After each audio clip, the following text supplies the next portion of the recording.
Welcome to AutoMotion. Cool. There you go. That was Well done, Dakodian. You've did done it. a good.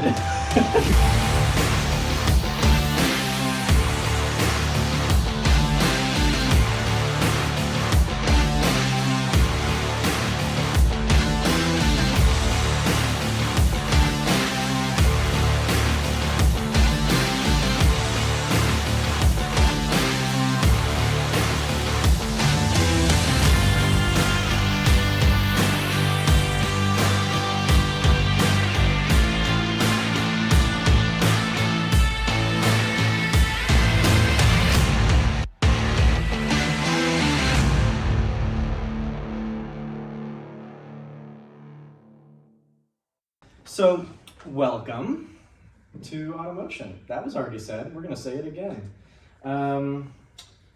For first annual. Do we want to actually introduce ourselves for the first episode? No, what would we need? Yes, let's do that. All right, I'll let you go first. Okay, so. You might want to move your laptop. Yeah, you there. might, or move yourself, either way. Floating head. Yeah, move more towards Daniel. Yeah. I mean, Actually- move more towards the Alright, so I'm Thomas. Just do full intro. I guess I like cars. I'm here because I was forced to, and Purdue chemistry. So I'm Daniel. Partly my idea to create this show, and just want to talk about cars with some very intelligent people. Uh-huh. And I am Charlie, your host. Not really. So, welcome to AutoMotion. Who's got the first thing? Yeah, I do. So, Lucid Gravity. It's a new SUV that they say is going to be coming out in 2024. We know how well EV manufacturers' promises work. But it's supposed to be something like 440 miles of range. It's going to be between $80,000 to $240,000. Wait, say it. Go back. Wait, how much money? 80 to 240. That's a narrow is range. the estimate right now. Well, if you look at the current range of Lucids from the very bottom, the base trims to the Sapphire, Yeah. that's about the range of. No, it's their not. The prices. range for the cheapest Air is 112,000, and the Sapphire you can't buy. So it's just Well, fair enough. it's Okay. just up to the Grand Touring they call it, and that's only 150,000. So it's a range of 110 to 150, not 80 to 240. Well, they're saying that this one could be as low as 80. or as high as $1 million. It doesn't really mean anything. Okay, we're not a Cadillac Celestique here.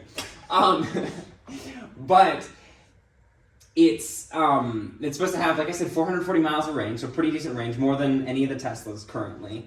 Unless the 400 you Roadsters, said? there's 440, yeah. Isn't that what the Cybertruck is? Well, Supposedly. I mean, supposedly, has but- anyone tested that Fair yet? enough. It's just- it just they came only out. arrived. They've only tested its crash capability. They just arrived, so. And whether it can beat a Porsche in an 8th mile towing a Porsche. I also just noticed something with this image. Why is the back door I don't know. These are official Lucid images.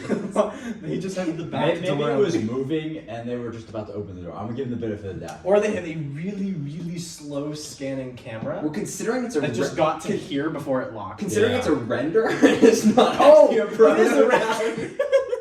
It's not even real.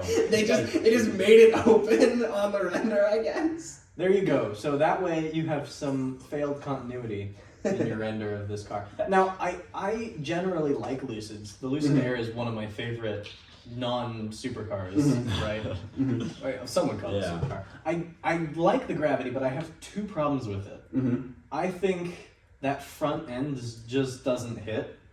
Yeah. Honestly, the part like right here, Yeah. that just looks kind of, I don't want to say fat, but it looks a bit large for the scale that car is at. And who knows if it looks like, it might come out looking like a Pontiac Aztec. Yeah, but really in this render, it looks like they literally took like the front of their The car, Air. yeah, the Air, Just and extended it up, stretched it. Yeah. That's exactly what they did. And my other problem with it is the interior, particularly the steering wheel. Well, at least it's not a yoke. It's not a Let's- yoke. let's be It's fair it's to kind this. of a yoke, but It is. I think the Lucid Air, I'll flash a picture of what that looked like up in post, had such a beautiful steering wheel Sure. and Yeah. setup, and it had the line across the bottom here was where all this touch stuff was. I thought Sure. that was more sleek, and they had kind of a scroll Yeah. wheel like that in the center of each thing. And it also looks like they got rid of the rotating screen, if you know what I'm talking about. Mhm. That center screen rotated back up into the console for Sure. additional storage. And I'm not a huge fan, although you might hate me for this, I don't know, of the yoke, the steering wheel being below the Yeah. center point, the rotation point, just looks funky. it looks funky. Yeah. But then I do think there is a, sorry to interrupt you, but No, I do you're think good. this is an interesting You're not choice. sorry to interrupt you. I do think this is an interesting choice to go with more of a GT wheel. I mean, Yeah, if you but look the at it, GT it's a flat-bottomed wheel, and there's elongated grips up here, so it's like a sports car wheel. Yeah, but it's an SUV. Yeah, but it's an SUV. And GT wheels are still center away. No, they are. No, they are. What were you gonna say, Thomas? no, but I feel like if they do sell this car, if it goes for 80,000, Yeah. because your range is wild there, and it goes for 450 miles as an EV SUV, I think it could be a good car. That's Yeah, I agree. think the people who are gonna buy it, and if they are able to like for 80, that's a great deal. It is a good Because deal. there's not many SUVs. But I've also heard, I don't know how accurate it is, but I've heard that Lucid's competitor to the Model 3 and Y are coming sooner than expected. So it may not be. Yeah, I mean, close this to- one is So this is predicted- definitely for the X. This is like the Model X competitor Mhm. is the Gravity. probably yeah. This is like projected 2024 theoretically. So this year. theoretically. I think what they were saying was we originally kind of thought that Model 3 competitor would be 2026 or 7, Yeah. but it might be 25, 26. Yeah. But the other really interesting thing I want to make a note of this is that obviously Lucid is a fairly new company. Yeah. And they have immediately gone for the SUV. Like, I mean, they It's their went. second car though. It's their second car. I mean, they did a very expensive first car, and then they're immediately because like that's what saved. If we look historically, that's what saved like Porsche, like the Cayenne. Mm-hmm. And so I wonder if this is pointing to a little bit that Lucid's kind of struggling here, and they're trying to find money quickly. Well, they can find some money in their CEO's salary. He's like $300 million a year. Hey, well deserved. Well deserved, but like there's money there. Yeah, there's plenty of money to go around. But who am I to talk? I'm a college student. Yeah. I make negative money. I just give away money. Actually, we're making plenty of money from our donator. Yeah. 2.4 cents. You're our lead and sole contributor. What's your contribution to this show again? Intelligence. Okay, you might have a fair point. You might have a point. Also, I found you two and introduced you two, so That that's is true. something. That is true. That is true. So, moving on, because that was crazy. The Ferrari 296, the GTB, it's been out for a little while, but I just want to talk about it for a minute because I really don't like it. Really? I don't like it. That's a strong opinion. It has a 3-liter, 120-degree V6 with Yeah. twin turbo center-mounted twin turbos. Not V. Hybrid, yes, making 819 horsepower. My problem is that it's a V6, partially. What's wrong with the V6? I know that's what I mean, Formula One Porsche- uses. Porsche is different though because The Dino. the The Dino. Dino was shoved down Enzo's throat. Oh. It was in honor. He named it in honor of his son. Let's be fair to that. I suppose, but And it was a spectacular V6 designed by his son. Yeah. My other problem with this is it looks too much like the SF90. Yeah, no, I agree 100% So, with that. Here's what I'm going to say. If there's anyone watching who bought a 296 thinking they were getting an SF90 because it looks exactly the same, send it to me. I'll take it. You'll take that. Yeah, how about I'll make you one better? I'll give you 3 cents and I'll take it off your hand. I'm looking at that one as if they can see me. Yes. But have you seen the GT3 version of this? I saw it from afar. That looks really good. Okay, I'll show a... Like, yeah, that's one of my, honestly, that's one of the best, my favorite looking GT3 cars. And it also won the 24 hours of the Nürburgring. So, Okay. it's a decent performance Oh car my as well. god, you aren't kidding. It's beautiful. For to be said for, I can't see it. I'm coming around. Hang on. yeah, no, it's, It's almost like the AMG one, but if you added more Holy Ferrari, crap. it looks amazing. yeah.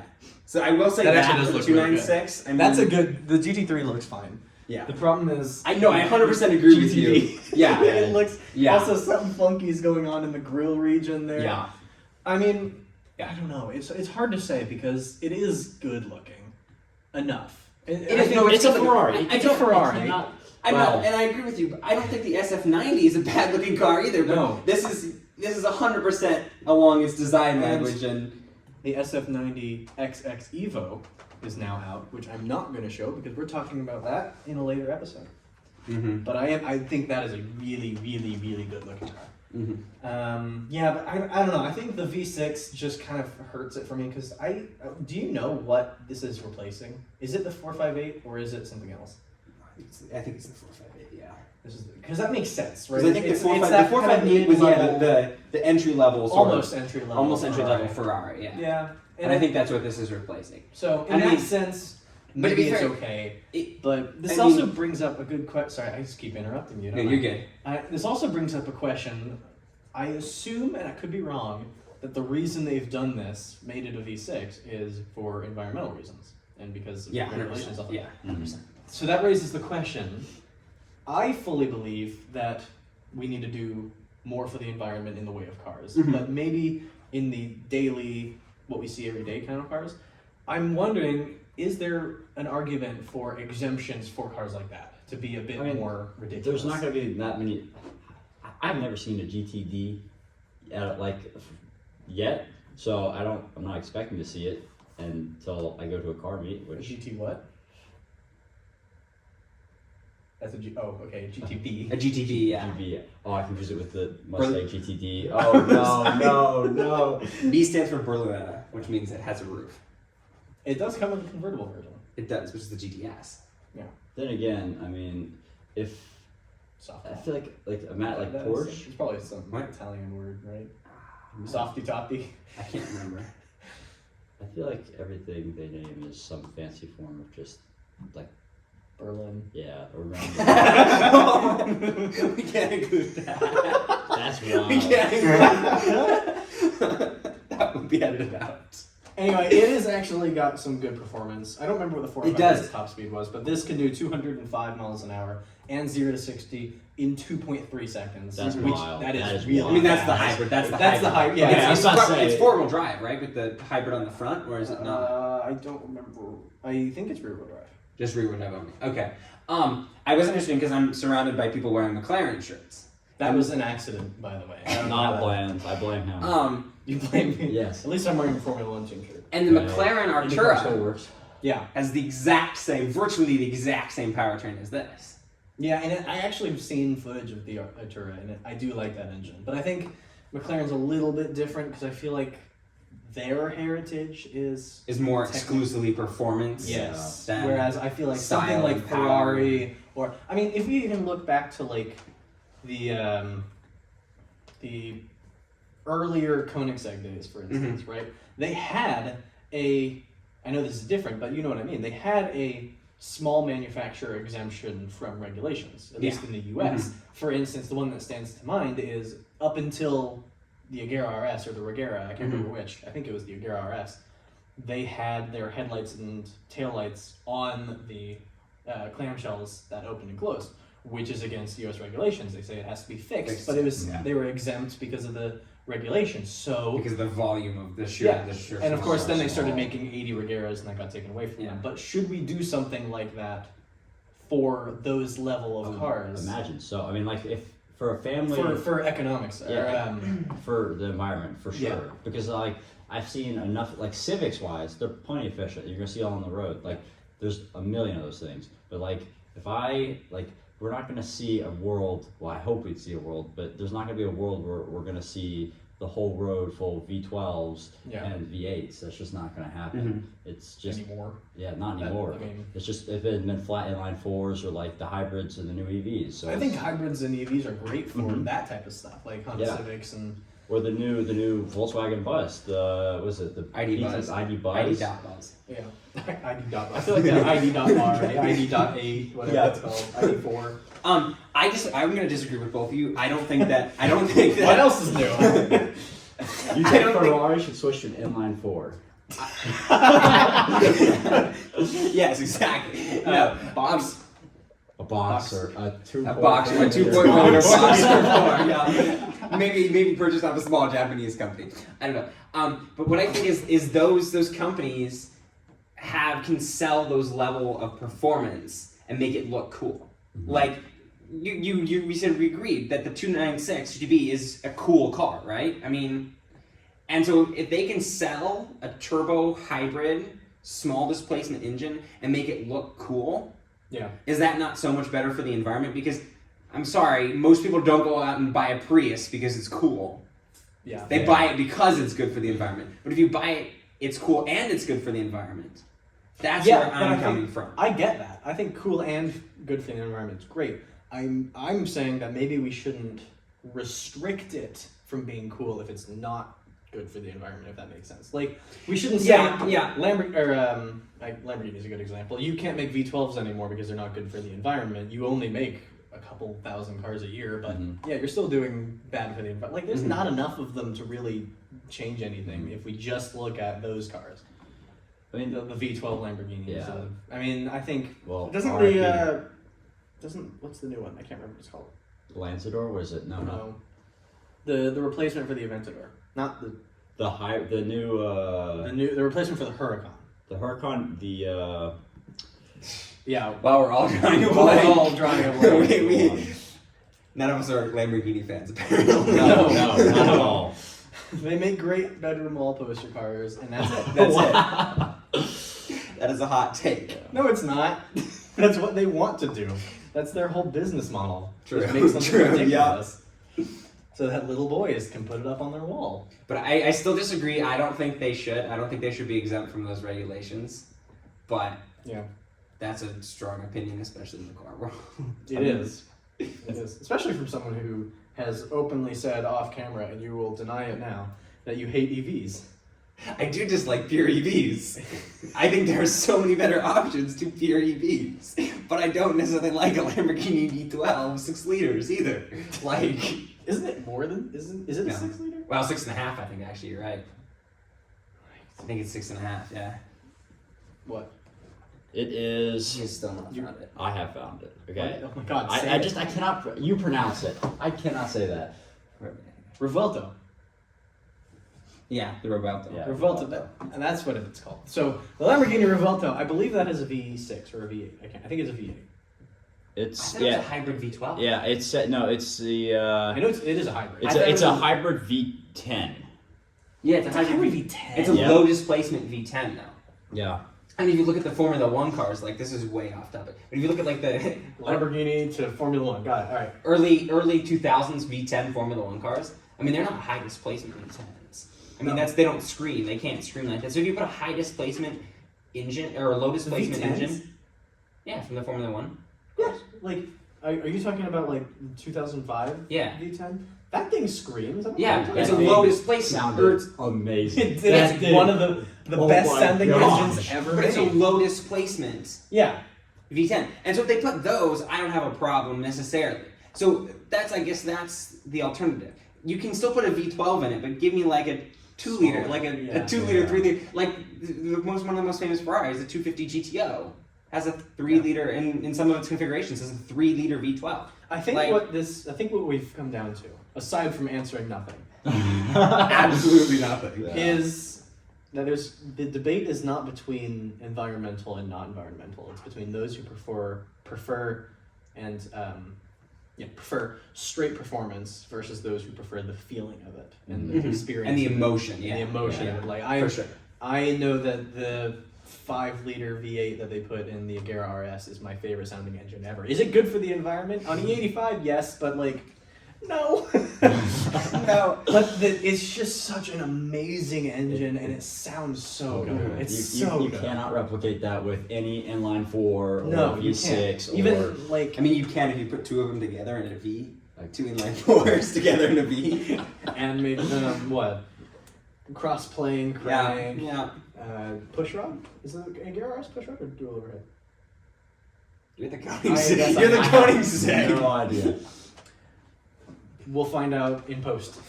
So, guess Yeah. that was my turn. Yeah, Now it is for your turn. the real starting show of the show, and the first car that actually is affordable for everyone, if comes out on. Lucid Gravity might be affordable for. Yeah, or it might be more than a house. We'll see. Yeah, we'll find out real soon. Well, it's the new Honda Prelude that Honda announced. I'm gonna be honest, it looks good. I actually really love the look of it, and Why is there blue? That's because it's a hybrid. Blue means Because it economical. signifies hybrid, yeah. As a famous TV presenter named Jeremy Clarkson said, Oh, if God. you add a lowercase I, it makes everything look economical. He was wrong about that with a lowercase e. A lowercase I makes it sound like iPod and technological. No, Well, but fair yeah, enough. It is hybrid, which I think it's supposed to be 300 horsepower is expected. And I'm gonna be honest, I'm excited. And for it, supposedly the starting cost is supposed to be $31,000. That's without MSRP. Will it also go up to 200? That's without. Yeah, right. Without MSRP. Yes, which it's a predicted. That's the regular sport Prelude, which You haven't told us the trims. I don't know what the trims are. What's it? wait, the two trims: sport and sport touring. So sport. So fast or fast and kind of comfortable and 2 times the cost. So, Yes. so I have a disagreement. This is a disagreement that me and Thomas had before. Is can you make a car that's sport touring? I say Yes, you can. yes. McLaren GT. But how can it be both sport and touring? Isn't sport inherently like stiffer suspension, like more focused I on think- track performance, and touring is more focused on comfortability? I think we like, should draw a line in the sand, and it is at the Nürburgring. If it is faster than that time, it is a sports car. If it is slower, it is not. And if it's comfortable, it can be a. You think it can be both sport and touring? Yeah, Well, I think it comes down to speed. It That's really, it, in short things. it could be a sport car because I mean, technically, it's not going to be. You're not going to feel everything, but you also could still have a very open, comfortable cabin. Like you don't have to. You can still be a fast little car and not be. You still can be comfortable. I mean, look at Bentley. Bentley's trying their best. Yeah, You could- they're yachts. Or they're, Exactly. in fact, they're houses that you put 4 wheels on and a massive engine. Exactly, sport touring. The cars are wicked fast in touring, and but I think in general, I think the car looks great. It's one of the first times Honda in the past 20 years, besides I think the S2000, has put up an actual like mint coupe car. Like this is it's going to be a coupe for Honda, and Type R. the Type R actually for the new generation, I think the 11th gen is still a sedan. So Hatchback. yeah, And it's so a considered a high hatchback as hatch, well. yeah. So this is like the first really, because you can get coupe Civics and everything, but it's like the first true like coupe Honda they've had in 20 years, and I'm actually really excited to see it. And so another really interesting. And I do. Sorry, go ahead. Another really interesting thing about this is it's planned at least right now to have carbon mirrors. Yes. You see them? Yes. A carbon roof Yes. and a carbon all included. ducktail spoiler. And carbon splitter. Yeah. Well, It yeah. looks, and the rims. I'm gonna be honest, for OEM rims from Honda, they actually look good instead Yeah. of really Yeah. ugly Civic ones that we've had for the past few But years. I just want to point out that we did just talk about it, and both of you agreed that we should maybe have exemptions for performance cars. And this, in fact, is, if I recall correctly, the last Prelude came with a manual. This and one was does supposed not. to be a performance for them. Yes, this another point to be made. This one does not come It's with a not manual supposed to come transmission. manual, which is really disappointing. But I mean, I still think it's exciting they're going back to the coupe days and making something back of let's say the 90s or early 2000s. Because I'm so torn about the style. I feel like. really, Yeah, because I feel like I like it and don't like it for several different okay, give me the reasons. points you don't like. Okay, I think one point I like is this upper part of the headlight of the daylight, running daylight. Which ironically doesn't, I was just going to say this too, this ironically does not look unlike the new light bar from the Toyota Prius. Like the curving, Oh, the whole, yeah. the whole like, Actually, in the back, I think in the back. It's all the same thing. They're all Priuses.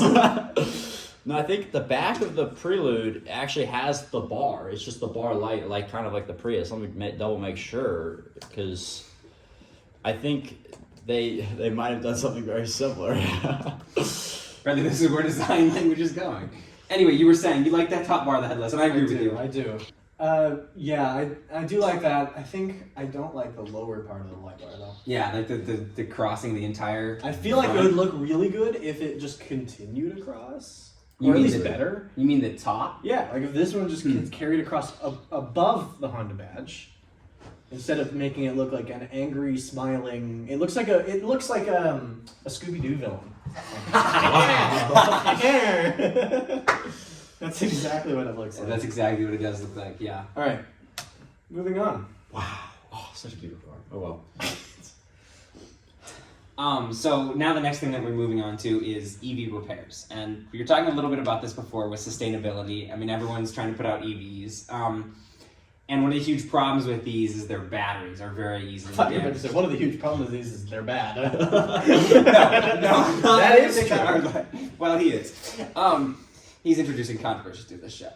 Someone has to. But- It's not entertaining without controversy. But a huge problem with these EVs is not only insurance, but is just like the fact that these batteries are very easily damaged because they ride on the bottom. Most chassis sit on what's called a skateboard platform, so essentially it's just the bottom of the car is the battery.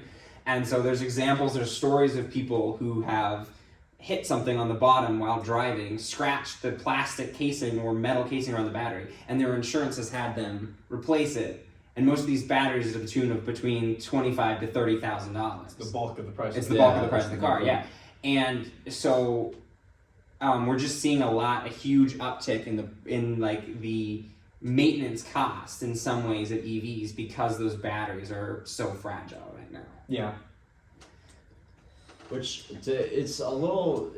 I mean, one, you really can't do much in terms of like fit. Like it's not the same as a car where you're just going for oil. It's like they constantly check. Like for this, if you screw up the battery, like the car It's dead. it's gone. Yeah, so It's like putting a very fragile engine underneath your car. Yeah. yeah.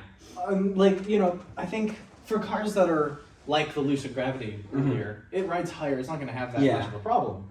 But for something like the Honda Prelude, maybe, which I assume it's a plug-in hybrid. Yeah. I don't know. I don't know if it's just gonna be like regress or brake regeneration, or is it gonna be plug-in? We'll see. All right. Well, anyway, something like I don't know. We'll just say like a Tesla Model S or the Lucid Air that rides lower. Right, That could low, definitely be a problem. Mm-hmm.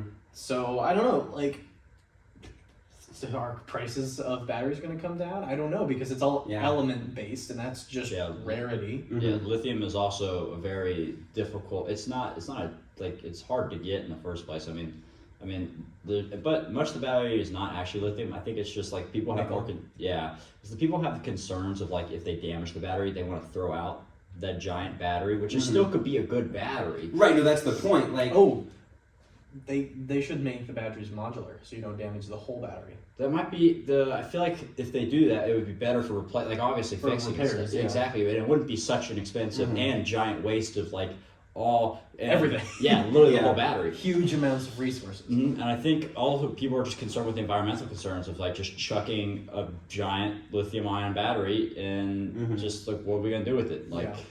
Because I haven't done much research on lithium recycling yet, and I don't think it's to the point where most people know. Their solution, for example, in China is just to park the old EVs in just junkyards and just let them rot because they don't want to deal with them. Yeah. And lithium's hard, man. Yeah, lithium waste is hard. The other really interesting thing with this is the resale price on EVs. Yeah. Like, because we were talking about like Lucids that retail for, like you were saying, the current ones retail for about 110 to ridiculous amounts.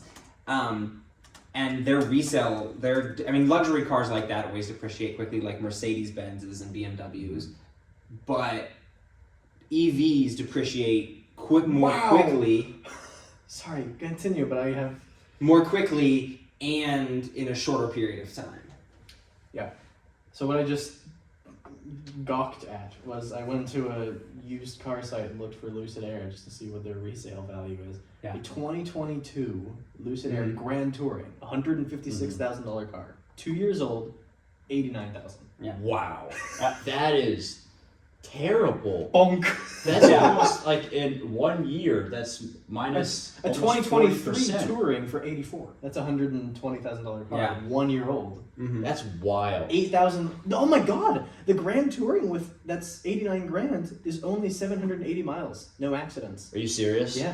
That's crazy That's that they crazy. dropped almost 40%. They dropped value. ridiculously. And part of that is to do with, like we were talking earlier, people don't know, like the sellers don't know what the quality of the battery is.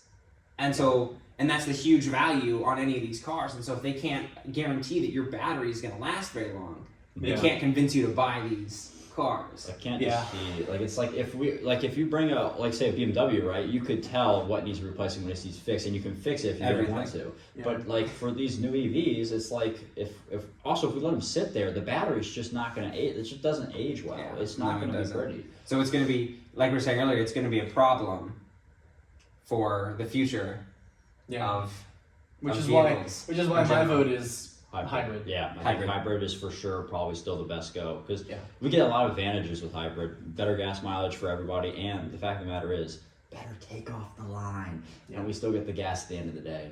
So we're all going to be driving What about- Honda Preludes, guys. It's Yes, okay. yes, you are. Mark his words.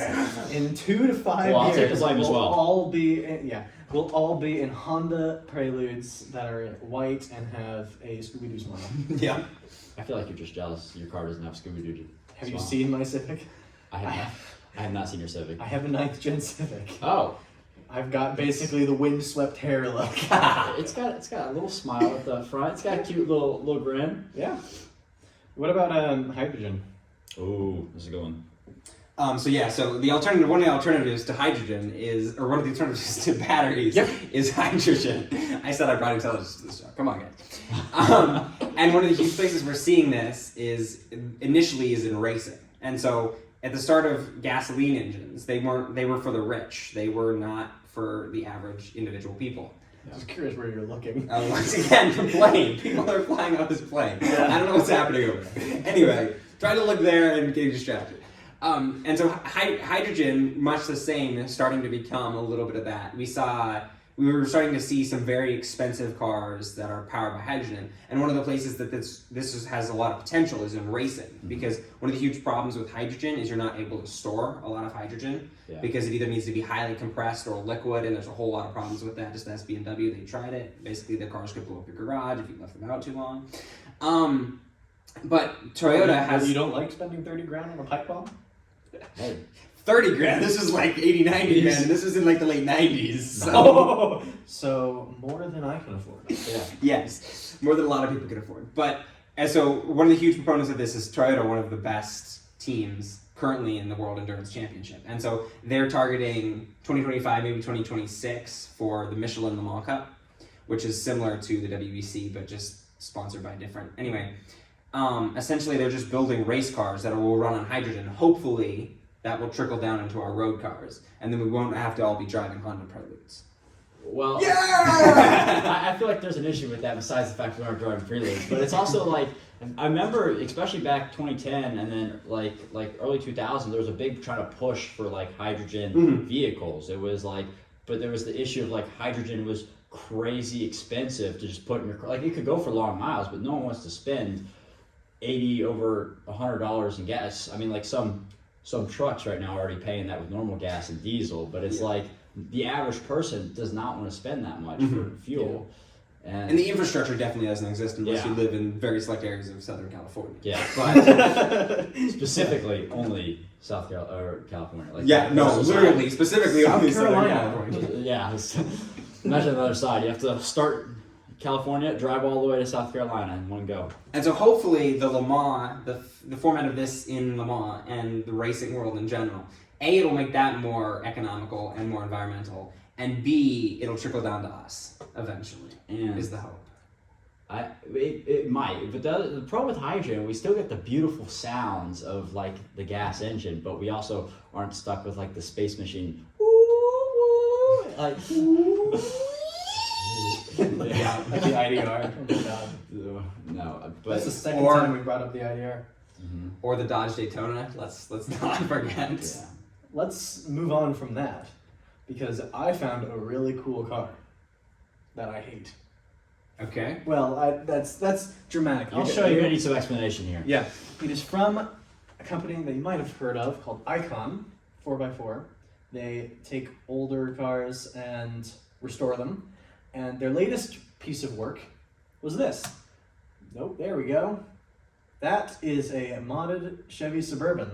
I think it's 1970 something maybe, 72 sounds about right. So I don't really have much to say about this other than the looks. just letting you see it, but I do have some facts. This project took them 8 years to complete, Oh my gosh. and they put a 7-liter twin turbo V8 in it. That makes a little bit more sense. Makes over 1,000 horsepower. It has a 0 to 60 of 4 seconds, and it weighs about 3 tons. Give or take. Give or take. Also, it has, although it doesn't look like it here, I don't know exactly, but it supposedly only has 3 doors because Chevy at that time thought that rear passengers should only be able to get out on the curb side of the car. But in Yeah, this this render, we're it seeing does it. look like. That's the curve. This would be the curb That'd side. be This would be the curb side would be side. on the right. So I guess this would be 4 door. I mean, Yeah, the technically curb side five was on door. that side. Yeah, so it does have 4 doors. Oh, yes, you're right. Yeah. So I don't know, maybe they added the 4th door back, or maybe, I don't, like, it's hard to see from this render, but Imagine maybe they make it it's a door. not a door. Maybe it's just a handle there to make it Yeah, look weird. more symmetrical. I don't know. But the I know bigger thing that I wanted to bring up is the price. This thing Is there only one? It's a Is one it of one. Okay. They're selling it for $1.1 million. Are you for real? I am for real. With I could basically buy any car on the market besides like the extreme hypercars. Yeah, and pretty much even like the SF90 is less than that. They're even, Well, not anymore, but like when you bought them new, they started at 800,000, I think, and now If you got an invite from Ferrari. well, yes, if you got it used, it's already like 3 million. But yeah. whatever. Interesting. It's a very interesting choice of something to do. Like, Yeah, and like- to spend 8 years on it. Yeah. What did Why? What did they do to it? Like they I must don't have. know. Is it running on a custom frame? Is it? I think did they redo they did, everything. They on did it? redo everything on it. They It redid. has Okay, a- they redid It has a everything. new frame. I think it's billet steel frame, Okay, interesting. and they rebuilt the engine. Obviously, Well, new yeah, it's a engine. 7-liter. Basically, the only thing stock is really just like the old interior and like the door. Even that's restored. Even that's restored. Wow. Yeah. So it's just It's a brand new car, and Yeah. they I think I've seen some of their work in the past. Maybe I'm not 100% sure, but they do a really good job of integrating the new technology that we need and want into something that remains looking old. I saw a modernized, restored, original Ford Bronco, and it was actually really nice looking. They had a digital screen for like the radio, but it had like the old 8-bit look to it, just to make it a bit more. See, that makes sense though. Bronco was a classic. Yeah. The Suburban is not a It's just a classic. Chevy Suburban. It's I just a just Chevy. imagine us in 50 years and they take like a 9th gen Civic. And Yeah, they just- exactly. I'd be like, I guess. I don't know. I mean, like, I feel like this car is really only for like one type of person who's like really rich, really wants the old days, but a little bit of the new. And only the Chevy Suburban. Yeah. Because why Yeah. wouldn't you just get the Bronco? Exactly. So there Why you go. don't you get something- the Bronco? Yeah. That's our That's our advice. That's our top tip advice. Finally, my new favorite car on the block, well, new favorite EV on the Okay. block, I should say, is the Rimac Nevera breaking the reverse land speed record at a, let me see, 172, I think. 171 or so, like around that Yeah, speed, which is crazy. The fact that it wasn't even built to go, like, it's the fact it just goes backwards that fast, Yeah. based off like raw power, is phenomenal. Like that goes faster than basically every car I see on the road every day, almost. Yeah, It's but backwards. It's not even the front It's speed What's of the thing. its top speed normally is like 250, right? Yeah, 250, 243, something like that. It's wild. So this is the point where I say that the Rimac Nevera is one of my favorite cars in the world as well. I think it is gorgeous, and I think the technology that they've put into that, especially with the drive mode selectors and all that stuff, is really cool. And also, it's another car for Richard Hammond to crash. Give him a break. He's won that. Hey, now that he's retired, maybe he can spend more time. Crashing Rimacs. Yeah. Maybe. perfecting watches. perfecting Yeah. watches. Yeah, I have to agree with that. I think this is one of the few cars that we will all agree is a pretty cool car. I like it partially because I like Bugatti and owns Bugatti. But That is a cool story. It yeah, also no, doesn't make any sense at all, but it is Yeah. cool. Mattei Rimac is a really interesting individual and is really cool, both Yeah. from an engineering perspective and from a car company family perspective. And yeah, no, this is, but I just don't see the point. Okay, you can go 171 miles in reverse. Like, what is The thing is, from personal experience, I'm not going to back that up at all, but driving in reverse is really hard fast. Because if you make any slight movement, Yeah, Yeah, it it, just it feels J-turns. different. It feels different. It feels it is different because it's weighted differently, it's balanced differently. So can you imagine how laser focused that driver had to be to not just like 1 degree off and the car's like, woo! I mean, going Yeah, that like- fast, that, Yeah, those winds will 170, throw that car. 1-2 miles an hour. And like we've talked about this before, but like Bugatti, okay, you're never going to achieve that 304 mile an hour top speed, But you could. but you could. I don't know if you could in this car. Like, Yeah. you could go fast in a straight line. If like if you find an airstrip, your average person probably could go fast enough in a straight line to maybe achieve that. Reverse, like he was saying, I don't even know if that's. I want to ask, who's going to buy a $3 million electric hypercar, go to an airstrip in one of the fastest, if not the fastest accelerating car in the world, and go, I want to do this in reverse. Wait, but Yeah, there's a- let's just do it slower and harder. imagine. Okay, so we've all seen the James Bond movies, right? Yes. There's scenes where they go reverse in those cars. And so, then turn back around. Yeah. but you would need to if you're going 171 miles You an hour. might need to, because if a corner appears, you'll go into the wall. But at the initial speed, they're not no one's catching you. No one's Yeah. catching. They'll catch you when you hit the wall. Yeah, that's for sure. But This is until then. This is more top advice.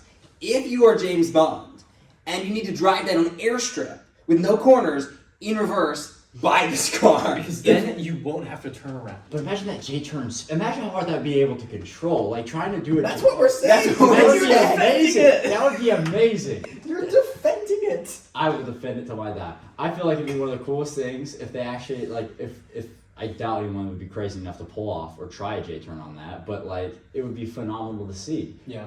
And I think once again the Rimac just Navara especially holds a little place in my EV heart right there because it really shows what EVs could do Yeah. if done right.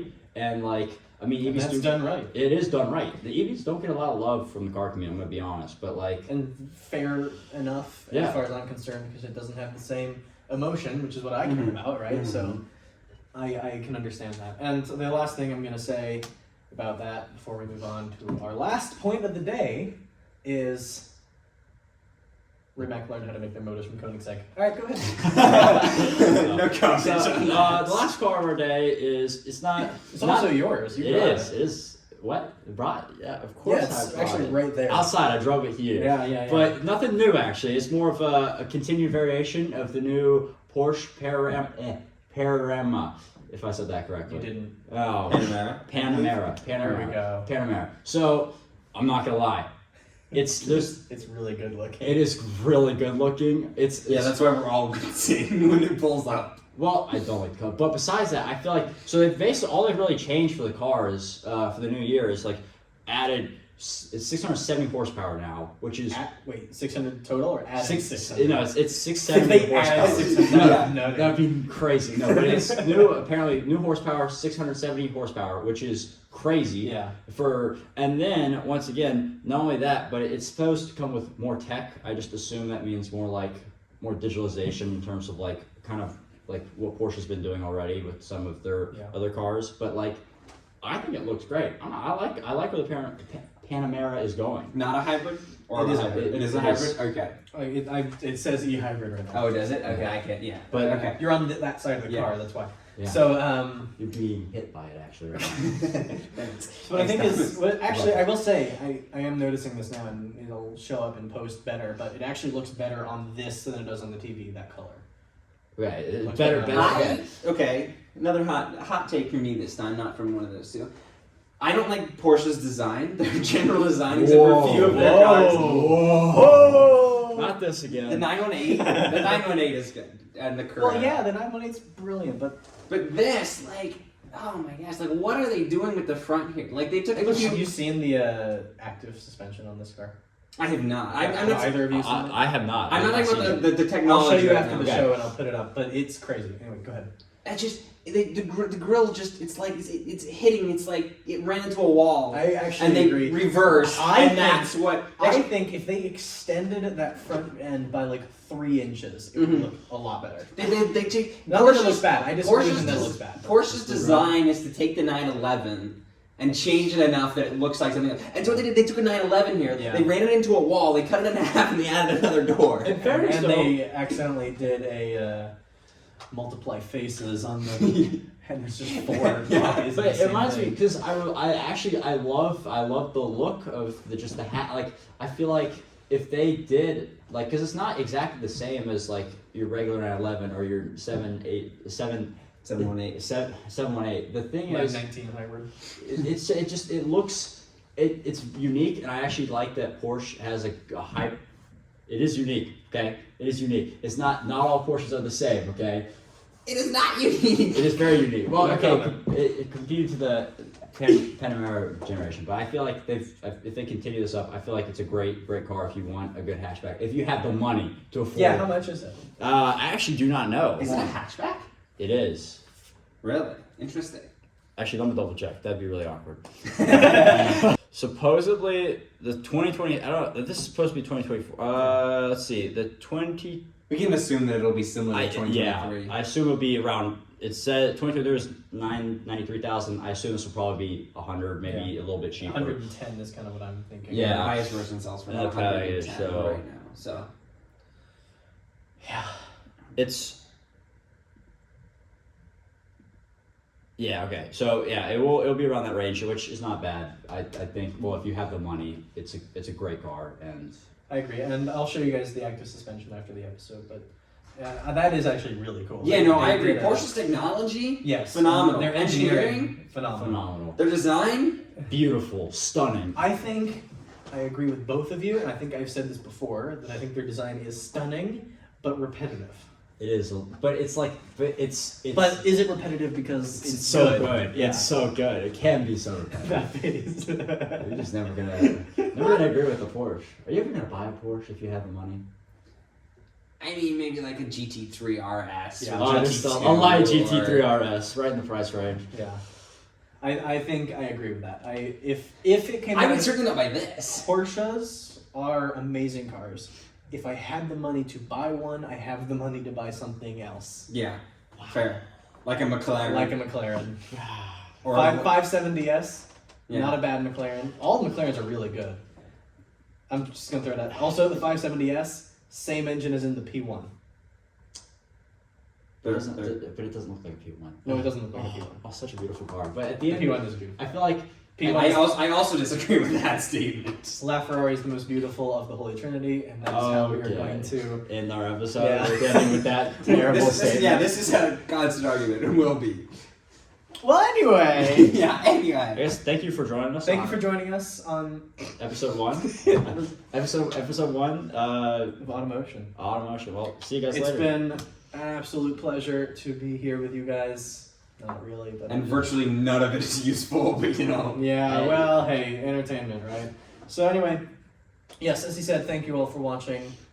We are really glad to get this show off the ground. At least the first step of it. After It has been a 3 long months. time of prepping It's this. been a long time. That I think we're all very proud of that logo, aren't we? Yeah. I feel like some of us are more proud than others. Some of us that are like graphically designed. Maybe the one who made design, it yeah. would be a little more. Yeah, a little biased. Well, anyway, yeah, thank you all for watching. Been a pleasure, and we'll see you next time. See ya. Bye.